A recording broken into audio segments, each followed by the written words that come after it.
ഈ വീഡിയോയുടെ കണ്ടന്റ് തുടങ്ങുന്നതിന് മുമ്പ് ഞാൻ മോഹൻലാലിനെ പറ്റി രണ്ടോളം സ്റ്റോറികളാണ് ബ്രേക്ക് ചെയ്തത്. ഒന്ന് പ്രധാനമന്ത്രിയോട് അപ്പോളജൈസ് ചെയ്ത് BHPയുടെ കാര്യം, അദ്ദേഹത്തിനെതിരെ കേന്ദ്ര ഏജൻസികൾ അത് തുടങ്ങി, ഇൻസ്റ്റിഗേറ്റ് ചെയ്യുന്നവർ സ്റ്റാർട്ട് ചെയ്തു. അപ്പം അതിൻ്റെ പല ആൾക്കാരും കമൻറ്റ് പറയുന്നുണ്ട്, മറ്റുള്ള പത്രങ്ങളും അവർക്ക് എന്താ വാർത്ത കിട്ടാത്ത. ആദ്യം മനസ്സിലാക്കേണ്ടത് എൻ്റെ ജേർണലിസം നാഷണൽ ജേർണലിസം. ഞാൻ ആക്റ്റീവായിട്ട് നാഷണൽ ജേർണലിസ്റ്റ് ആയിട്ടിരുന്ന സമയത്ത് ഞാൻ അധികം ന്യൂസ് സ്റ്റോറികൾ ബ്രേക്ക് ചെയ്യുന്നതാണ് നാഷണലി. അപ്പോൾ അതിൻ്റെ ഒരു കോണ്ടാക്ട്സും എക്സ്പീരിയൻസും ഒക്കെ മാറ്റർ ചെയ്യും.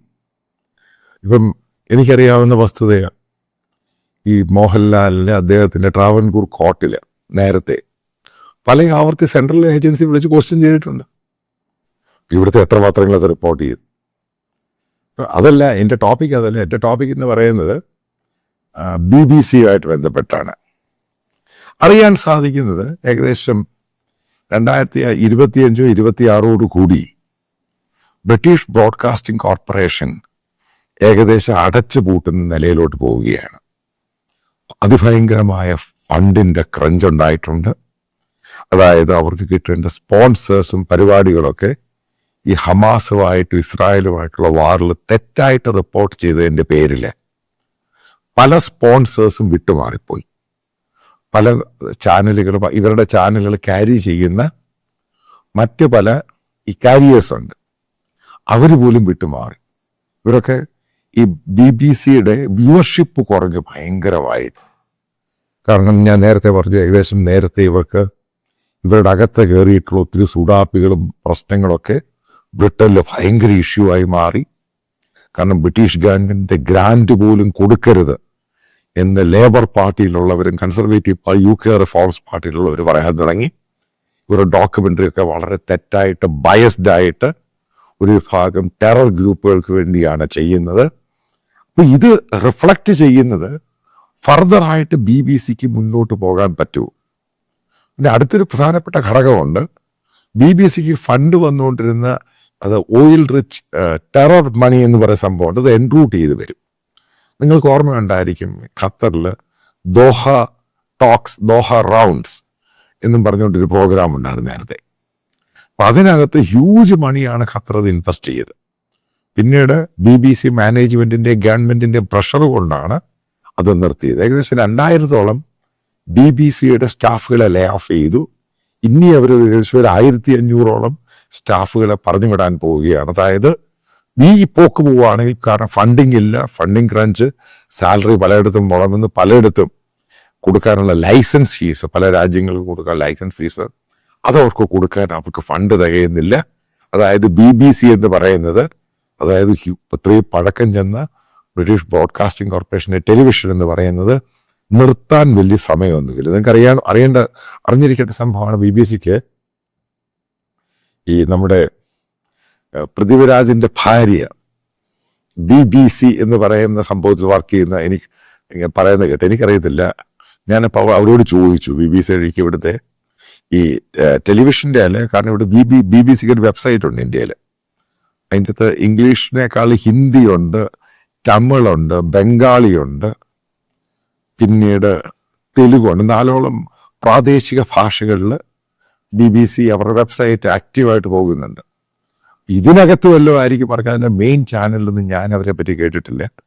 പിന്നെ ഇവർ വേറെ പറയുന്ന കേട്ടുണ്ട്, സുപ്രിയ തെഹൽക്കയിൽ ഈ പല ആൾക്കാരും ട്രെയിനി ആയിട്ട് വരും. അപ്പം ഞാനവിടെ രണ്ടാമത്തെ എഡിറ്ററായിട്ട് കയറുമ്പോൾ അന്നങ്ങനെ 3-4 വിദേശ വിദ്യാർത്ഥികൾ, അതായത് ഇന്ത്യക്കാരല്ല, ഫോറിനേഴ്സ് അതിൻ്റെ അടുത്ത് ട്രെയിനി ആയിട്ട് വരിക. തെഹൽക്കൊക്കെ അങ്ങനെ ഒരു ഹാർഡ് ഹീറ്റിംഗ് ജേർണലിസത്തിൻ്റെ ഒരു പേരുണ്ട്.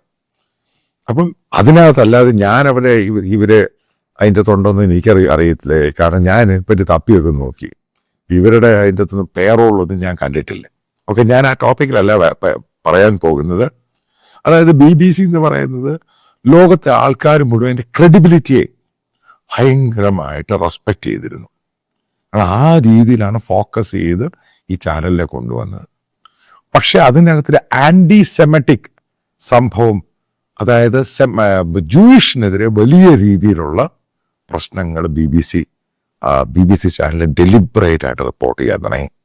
അതായത് ലോകത്ത് മുഴുവൻ ആന്റി സെമറ്റിക് ഇഷ്യൂ നടക്കുമ്പോഴും ഓസ്ട്രേലിയ, യൂറോപ്യൻ രാജ്യങ്ങളിലും പല രാജ്യങ്ങളിലും നടക്കുമ്പോഴും ആ സംഭവത്തിന് അനുകൂലമായിട്ട് BBC-യുടെ ചരിത്രത്തിൽ ആദ്യമായിട്ട് ആന്റി സെമറ്റിക്, അതായത് ജൂയിഷ് കമ്മ്യൂണിറ്റിക്കെതിരെ ഇവർ വാർത്തയും അതേപോലെ ന്യൂസ് ക്യാപ്സുകളും ഫ്ലാഷുകളും കൊടുക്കാൻ തുടങ്ങി. ഇതും ലണ്ടനിലെ പ്രശ്നമായി. ഞാൻ പറഞ്ഞത് ലണ്ടനിലൊരു വലിയൊരു റിഫോംസ് നടന്നുകൊണ്ടിരിക്കുക. അപ്പം അതിൻ്റെ ഭാഗമായിട്ട് അവർ ചിലപ്പോൾ ഈ BBC എന്ന് പറയുന്ന സാധനത്തെ ഗവൺമെൻറ്റിൻ്റെ പ്രഷറെല്ലാം കൊണ്ടും, അവിടെ ഭരിക്കുന്ന പൊളിറ്റിക്കൽ പാർട്ടി ലേബർ പാർട്ടി ആണെങ്കിൽ ഓപ്പോസിഷൻ കൺസർവേറ്റീവ് ആണെങ്കിൽ UK റിഫോംസ് എമേർജ് ചെയ്യുന്ന വലിയൊരു പൊളിറ്റിക്കൽ പാർട്ടി. പിന്നെ ഗ്ലോബലായിട്ട് അമേരിക്കയുടെ പ്രഷർ, കാരണം അതിഭയങ്കരമായിട്ട് ആയിട്ട് ഹമാസിനെയും ഭീകരവാദികളെയും ഇവർ സപ്പോർട്ട് ചെയ്യുന്നു. അതേപോലെ ഹിസ്ബുള്ളെ സപ്പോർട്ട് ചെയ്യുന്നു, ഹൂത്തികളെ സപ്പോർട്ട് ചെയ്യുന്നു. പക്ഷെ ഇപ്പം നിങ്ങൾ ശ്രദ്ധിച്ചു, അത് ഭയങ്കര മാറ്റം കൊണ്ടുവന്നു. കാരണം അവർക്ക് മനസ്സിലായി ഈ ടെലിവിഷൻ ചാനല് നിന്ന് മുന്നോട്ട് പോകണമെന്നുണ്ടെങ്കിൽ ഈ രീതിയിൽ പോകാൻ പറ്റില്ല. പക്ഷെ എല്ലാം കഴിഞ്ഞപ്പോഴാണ് നമ്മൾ മനസ്സിലാക്കുന്നത് അതിൻ്റെ ഫണ്ടിൻ്റെ വലിയ രീതിയിലുള്ള സ്പോൺസർഷിപ്പും മറ്റുള്ള സംഭവങ്ങളൊക്കെ പല റെസ്ട്രിക്ഷൻസ് കൊണ്ടുവരുന്നു. സ്പോൺസേഴ്സ് പിന്മാറുന്നു, വ്യൂവർഷിപ്പ് ഷാർപ്പായിട്ട് ഡിക്ലൈൻ ചെയ്യുന്നു, സ്ട്രീമിംഗ് എന്ന് പറയുന്നത് ഭയങ്കര നഷ്ടത്തിൽ പോകുന്നു. എല്ലാം കൊണ്ട് ഒരു കാര്യം പറയാം, BBC എത്ര നാൾ ഓടുമെന്നുള്ള കാര്യം സംശയമാണ്. ഇനി ഓടുവാണെങ്കിൽ തന്നെ വളരെ സ്ട്രീം ലൈൻ ചെയ്ത് വളരെ സ്റ്റാഫുകളെ കുറച്ച് അതിന് പ്രത്യേക മുഖം എത്രയും ഉണ്ടായിരുന്ന ഒരു പ്രോ ഹമാസ് പ്രോ ടെറർ മുഖം മാറ്റിയാൽ മാത്രമേ BBC-ക്ക് പിടിച്ചു നിൽക്കാൻ കഴിയൂ. കാരണം ഇപ്പം BBC കാണുന്ന കാണുന്നയാൾ ആദ്യമായിട്ട് ഈ അൽ ജസീറ കാണുന്ന ആൾക്കാരല്ല BBC കാണുന്നത്. അതുപോലും മനസ്സിലാക്കാൻ ആ മാനേജ്മെന്റിന് കഴിയും. കാരണം മാനേജ്മെന്റിന്റെ അകത്ത് മുഴുവനും ഇതേപോലെ പ്രോ ഇസ്ലാമിക് പ്രോ ടെറർ ആൾക്കാരും ഇതേപോലെ ഓർഗനൈസ് അവരതിൻ്റെ അകത്ത് മാനേജ്മെന്റിന്റെ സീനിയർ പോസ്റ്റിലോട്ട് വരുന്നു. ലേബർ പാർട്ടി ഒത്തിരി മണ്ടത്തരം കാണിച്ചു. നേരത്തെ അവർ അധികാരത്തിരുന്ന സമയത്ത് ഇങ്ങനെയുള്ള പല ആൾക്കാരെ റിക്രൂട്ട് ചെയ്തു. അതാണ് ഇപ്പോഴത് കംപ്ലീറ്റ് ആയിട്ട് ഹാൻഡിക്യാപ്ഡ് ആയിട്ട് ഈ ഓർഗനൈസേഷൻ മുന്നോട്ടെങ്ങനെ പോകും ഇതിനെപ്പറ്റി വരെയാണ് ക്വസ്റ്റ്യൻ അയക്കുന്നത്. അതായത് മനസ്സിലാക്കുക, BBC എന്ന് പറയുന്ന ഓർഗനൈസേഷൻ, അതായത് കാരണം അത് വർക്ക് ചെയ്യുന്ന പല ആൾക്കാരെ എനിക്കറിയാം. പല ആൾക്കാർ ഇത് മടുത്തിട്ട് വിട്ടിട്ട് പോയിട്ടുണ്ട്. കാരണം ആ രീതിയിലാണ് അതിനൊരു പ്രോ ടെറർ ഇസ്ലാമിക് ആയിട്ട് അതിനെ കൊണ്ടുവരാൻ ശ്രമിച്ചത്. അവർക്കെല്ലാം വളരെ ശുഭകരമായ വാർത്തയാണ് വരുന്നത്. കാരണം ഫണ്ട് ക്രഞ്ചിന്റെ പേരിൽ, കാരണം പലയിടത്തും ഹ്യൂജായിട്ട് പണം കൊടുക്കാറുണ്ട്. ഏകദേശം 250 മില്യൺ UK പൗണ്ട് ഉണ്ടെങ്കിൽ മാത്രമേ അവർക്കിപ്പം ഫർദറായിട്ട് ഈ വർഷമെങ്കിലും പോകാൻ സാധിക്കൂ. അപ്പം ആ ക്രഞ്ചുള്ള സമയത്താണ് മറ്റുള്ള അഡ്വർടൈസേഴ്സും അതിൻ്റെ സ്പോൺസേഴ്സും മുഴുവൻ വിഡ്രോ ചെയ്യുന്നത്. ഈ ക്രൈസിസിൽ എത്ര നാൾ BBC ഓടുമെന്നുള്ള കാര്യം നമുക്ക് പറയാൻ പറ്റത്തില്ല. ലെറ്റ്സ് സീ എങ്ങനെയാണ് ഇവർ വർക്കൗട്ട് ചെയ്യുന്നത്, ഏത് രീതിയിൽ ഇത് പോകാൻ സാധിക്കും എന്നുള്ളത് നമുക്ക് പിന്നീട് മനസ്സിലാക്കുവാൻ സാധിക്കും. നിങ്ങൾക്കറിയാം, കഴിഞ്ഞ 2 ആഴ്ച കൊണ്ട് ഞാൻ നിങ്ങളോടൊരു കോൺട്രിബ്യൂഷൻ വേണമെന്ന് അഭ്യർത്ഥിക്കുകയാണ്. അതിൻ്റെ വീഡിയോ റൺ ചെയ്തു ഈ വീഡിയോയുടെ അവസാനം. അപ്പം അതിനകത്ത് ചില പ്രശ്നങ്ങളുണ്ടായി. കാരണം ബാങ്കുകളുടെ ചില ലിമിറ്റ്, അതേപോലെ GPay, Google Pay, UPIയുടെ ചില ലിമിറ്റ്, അപ്പം അതൊക്കെ റെക്ടിഫൈ ചെയ്തിട്ട് പുതിയ അക്കൗണ്ടും ഡീറ്റെയിൽസും അതേപോലുള്ള റെസ്ട്രിക്ഷൻസും ഉണ്ടാവുകയില്ല. വിദേശത്തുള്ളവർക്ക് കറണ്ട് അക്കൗണ്ടിൽ അയക്കാനുള്ള ബുദ്ധിമുട്ട് അത് മാറ്റിയിട്ട് പേഴ്സണൽ അക്കൗണ്ട് വേണ്ടി തരുന്നുണ്ട്. കൃത്യമായിട്ടൊരു കാര്യം പറയാം, ഓരോ രൂപയ്ക്കും അക്കൗണ്ടബിൾ ആണ് ഞാൻ ജനങ്ങളുടെ കയ്യിൽ നിന്നാണ് ഈ പണം സ്വരൂപിക്കുന്നത്. അജണ്ട ഒറ്റ സംഭവമേ ഉള്ളൂ. കേരളത്തിൽ ഇന്ന് നടന്നുകൊണ്ടിരിക്കുന്ന മീഡിയ സംസ്കാരം, അതായത് ഒരു പ്രത്യേക വിഭാഗത്തിന് വേണ്ടി മത തീവ്രവാദ വിഭാഗക്കാർക്ക് വേണ്ടി ഇവിടുത്തെ ചാനലുകളും മീഡിയയും അവർ ഗെയിം കളിക്കുകയാണ്. നമ്മൾ മനോരമയുടെ കേസെടുത്ത് നോക്കുക, എന്താണ് ഇത് സംഭവിച്ചത്. മനോരമയിൽ നിന്നും ഒരിക്കലും എക്സ്പെക്ട് ചെയ്യാത്ത രീതിയിലാണ് സംഭവം ഉണ്ടായത്. അപ്പം നമുക്കിത് പൊളിച്ചേ മതിയാവത്തുള്ളൂ. ഇപ്പോൾ എൻ്റെ കൂടെ സഹകരിക്കുക എന്നുള്ളത് മാൻഡേറ്ററി അല്ല. നിങ്ങൾക്ക് ഇഷ്ടമുള്ള രീതിയിൽ സഹായം 1 രൂപയാണെങ്കിലും അത് ബോണ്ടേജ് ആയിരിക്കും.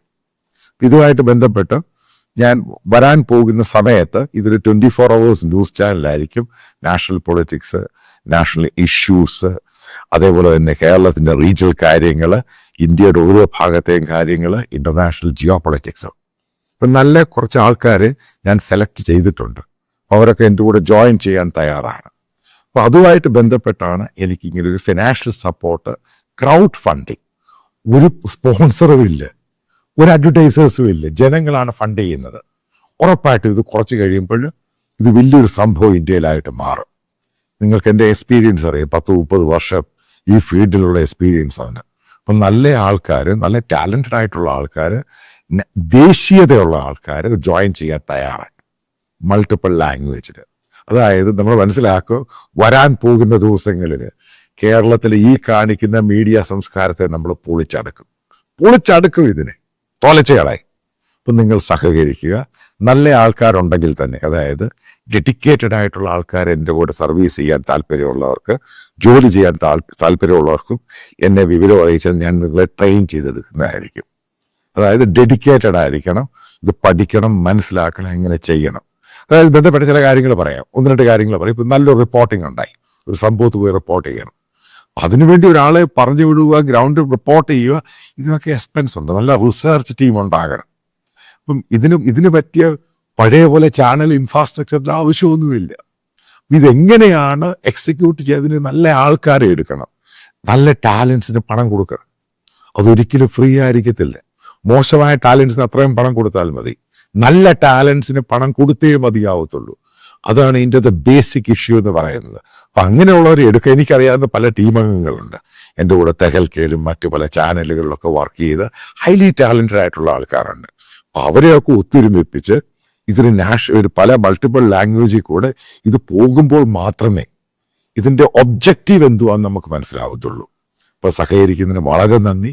ഫർദർ നിങ്ങളുടെ എല്ലാ സഹകരണം ഇതിൻ്റെ കൂടെ ഉണ്ടാകുമെന്ന് പൂർണ്ണമായിട്ടും വളരെ സ്നേഹത്തോടു കൂടെ പ്രതീക്ഷിക്കുന്നു.